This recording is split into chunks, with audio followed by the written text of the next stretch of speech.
în picioare, cu foițe subțiri de aur fin.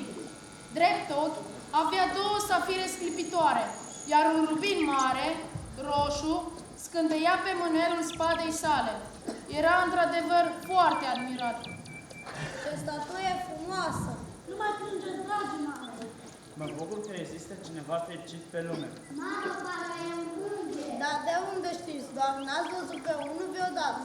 Oh, așa am visele mele. Într-o noapte, o rândunică zbură peste oraș și se opri drept în tălpile prințului fericit.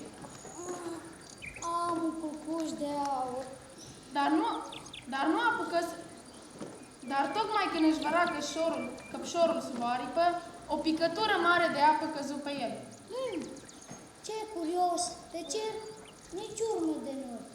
Stele limbe sclipesc și totuși plouă. Și din nou o picătură căzu pe ea. Ce rost are o statuie dacă nu te poate feri de ploaie? Trebuie să caut un loc mai bun. Dar nu apucă să-și întindă aripile și un al treilea strop pică pe ea. Și ridicându-și ochii, văzu. Dar ce văzu? Ochii prințului fericit erau plini de lacrimi. Chipul lui era atât de frumos sub clarul de lună, încât micuței rândunici îi se muie inima de milă. Cine ești tu? Sunt prințul fericit. Atunci, de ce plângi? M-ai dat binișor. Pe când încă trăiam și aveam o inimă omenească, nu știam ce sunt lacrimile, fiindcă trăiam într-un palat unde tristeții nu îi se îngăduia să pătrundă. Curtenii mă numeau prințul cel fericit și cu adevărat eram fericit. Rândunică micuță, rândunică drăguță, vezi tu căsuța e sărăcăcioasă? Acolo stă o femeie tare sărmană, care are un copil tare bolnav. N-ai vrea să-i duci rubinul de pe mânerul spadei mele? Picioarele sunt lipite de soclu și nu mă vor mișca. Nu pot, sunt așteptată în zi. Prințul fericit se întristă atât de tare, încât micuței rândunici îi se făcu milă. E foarte tare, dar să mă duc. Pătrunse în odăiță și le pădă pe masă, lângă femeie, rubinul cel mare. O să încălzit bine acum, deși e atât de frig. Pentru că ai făcut o faptă bună. Rândunica începu să cugete, apoi a dormit. Când gândea, totdeauna o apucă somnul. La noapte plec spre Egipt.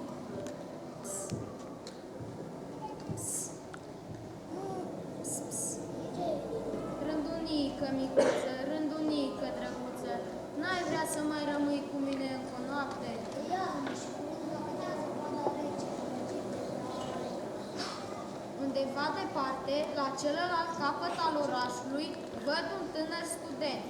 El se străduise atât de tare să termine o piesă de teatru, dar de prea mare frig nu mai poate să scrie. În șemineu nu este foc și e leșinat de foame. Scoatem unul dintre cei doi ochi ai mei, sunt din safir și tare să-l mai mulțumească pe tânărul student. Iubitul meu prinț, așa ceva nu pot face. Rândunică, micuță și drăguță, fă precum te rog.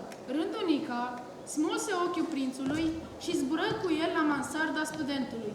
I-a fost destul de ușor să se strecoare printr-o spărtură din acoperiș și să pătrundă ca o săgeată în odăiță. Încep să fiu prețuit. Acum pot termina piesa de teatru.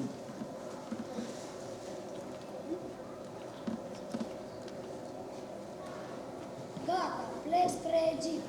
Am venit să-mi iau rămas bun. Rândunică, micuță, rândunică, drăguță, n-ai vrea să mai rămâi cu mine încă o noapte?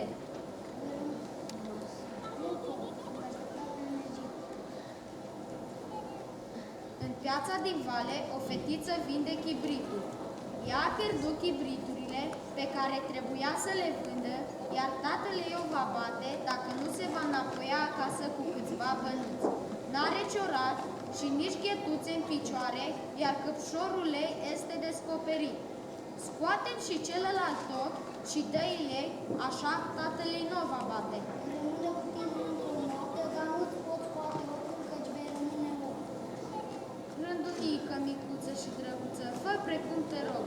Atunci Rândunica rândunica smulse și celălalt ochi al prințului și trecând în zbor ca o săgeată pe lângă fetița cu chibrituri, îi le pădea în palmă prețioasa piatră.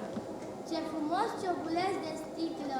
Rândunica se înapoie la prinț și îi spuse: Acum ești orb, așa că voi rămâne cu tine pentru totdeauna. Nu, micuță rândunică, trebuie să pleci în Egipt. Voi rămâne cu tine pentru totdeauna. Sunt acoperit cu aur pur. Trebuie să mă despoi foiță cu foiță și să-l dăruiesc sărmanilor. Oamenii cred că aurul îi pot face fericiți. Foiță după foiță de aur, desprins de rândunica, tot aurul care îl acoperea pe prinț, până când acesta deveni posomorât și cenușiu. Foiță după foiță le dărui săracilor. Apoi se așternu zăpadă. Iar după zăpadă veni ger. Drumurile păreau făruite din argint, atât de tare scripeau și scânteiau. Țurțurnut, ca niște pânale de cristal, alternau de streșinile caselor. Lumea umbla, îmbrăcată în blănuri, iar băieții cu căciulile lor se dădeau pe ghețuși. Beata rândunică simțea că este tot mai frig, dar nu o lăsă inima să-l părăsească pe prinț, căci îl iubea tare mult. Adio, prințul. Mă bucur că în cele din urmă te vei duce în Egipt. Nu în Egipt, ci în palatul meu. Și după ce își lua rămas bun de la statuia Prințul Fericit, căzu moartă la picioarele lui. Prințul Fericit fu dat jos de pe socol. Apoi topiră statuia într-un furnar.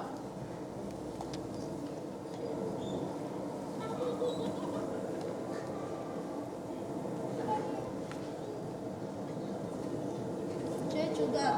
Inima de plumb crăpată a prințului fericit nu se topește în furnar.